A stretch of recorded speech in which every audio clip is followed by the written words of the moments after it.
रहीम तमाम दोस्त अहबाब में मुतवज्जे होने की दरखास्त है जी जेड़े पिंड दे विच असीं खले आए मैं तो अफसोस नाल आखना पौंदा पिया कि इस पिंड 15 साल MPA शिप रही है।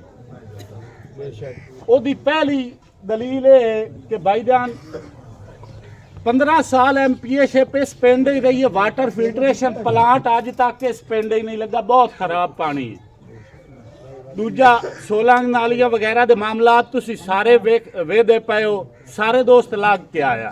इस पिंड नूं तां कोई वखरा जनाब स्टाइल होना चाहिए इस पिंड के तरक्की याफ्ता होना चाहिए। इत्थे 2-4 डिग्री कॉलेज होने चाहिए, कोई ट्रेनिंग इंस्टीट्यूट होने चाहिए। क्यों इस पिंड में 15 साल MPA शिप रही है और मैं इंशाअल्लाह 203 नाल वादा करदा इंशाअल्लाह अगर अल्लाह रब्बुल इज्जत बख्शी भाई साकिब नूं पहला वाटर फिल्ट्रेशन प्लांट 203 बल्लो आने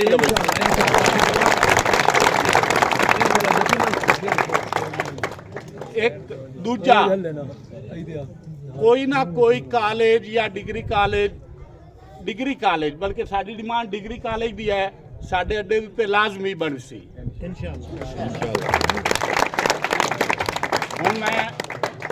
हुण मैं दावत कलाम दे साक्सो जी भाई साकिब साहब नूं साडी शद्दड़ बिरादरी दा फखर है जी। अल्लाह रब्बुल इज्जत कामयाबियां और कामरानियां नसीब बिस्मिल्लाहिर्रहमानिर्रहीम। सब तो पहले तो मैं रजोका बिरादरी रजोका चंदर का शुक्रिया अदा करता हूँ करके और एज छोटा भाई करके सदया मैं इन्हां दा बेहद मशहूर हाँ। तो मेरे वास्ते भी खुशी की गल है भाई अलहमदुलिल्लाह PP 97 की सारी कौम चद्दर जप्पा इकट्ठे हो गए। अलहमदुलिल्लाह मैं इस इतिहाद में बरकरार रखसा। बाकी फलाही कमां के हवाले नाल जिवें भाई दसते पहले मैं अगे आया तो मैं आप हैरान हो गया भाई यार 15 साल तू MP अपने पिंड का रहा तो काम कोई नहीं होया, अपने पिंड का नहीं काम होया, बाहर की पिंड काम होया अपने। तो ये होंदी है वैसे अल्लाह लू कोई गल भाई कोई बंदा किसी इतनी सलीहत नहीं होंदी भी वो काम करा सके। साढ़े भाई हैं लेकिन इंशाअल्लाह ताला अल्लाह पाक ने मैनू इज्जत दी तो मैं जिवें भाई आख्या है इत्थों सब तो पहले मैं अज भाई नाल वादा करदा वाटर फिल्ट्रेशन भी देसा जी गलियां 16 तुहाडे कोई नहीं बने हुए। मैं वेख के मैं परली साइड ते अगले दिन गया उत्थे वेख्या सब तो पहले इंशाअल्लाह गुड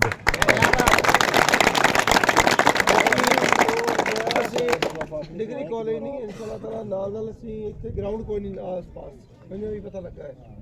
इंशाअल्लाह ताला असी ग्राउंड की भरपूर इत्थे कोशिश करसा है। पानी का तो पूरे पिपिस्तान में मसला है, पानी साफ कोई नहीं है साढ़े पिपिस्तान में पूरे बोने इत्थे किते भी।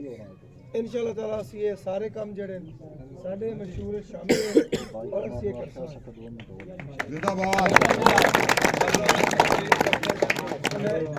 मैं सुधरे तक मैंने पता है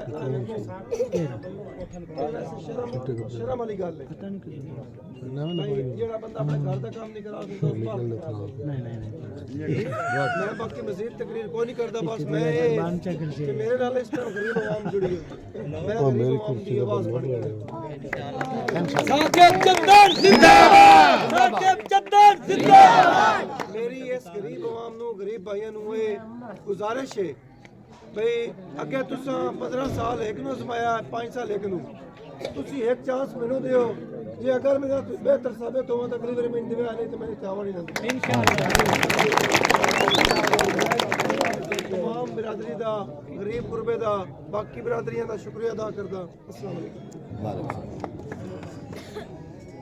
असी तमाम बिरादरियां दे शुक्रगुजार हैं। सिकरा बिरादरी जेड़े दोस्त हाजिर होए सारियां दे स्पेशली असी शुक्रगुजार हैं। दुआ कराया है जी,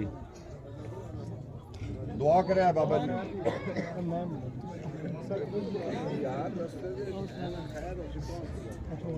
दुआ करवाए बिस्मिल्लाह।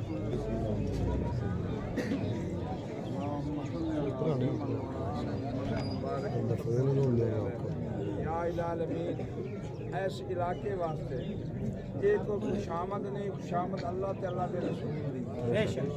इस इलाके वास्ते ये साडी खुश नसीबी है ਵੀ ਇਹ ਨਵੀਂ ਕਿਆਦਤ ਸਾਨੂੰ ਨਸੀਬ ਹੋਈ ਹੈ। ਇਹ ਕੋਈ ਖੁਸ਼ਾਮਦ ਦੀ ਗੱਲ ਨਹੀਂ।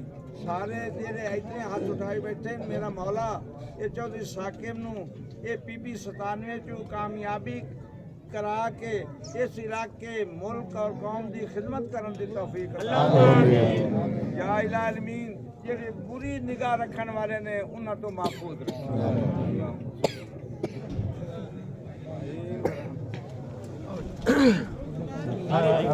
मोबाइल भाई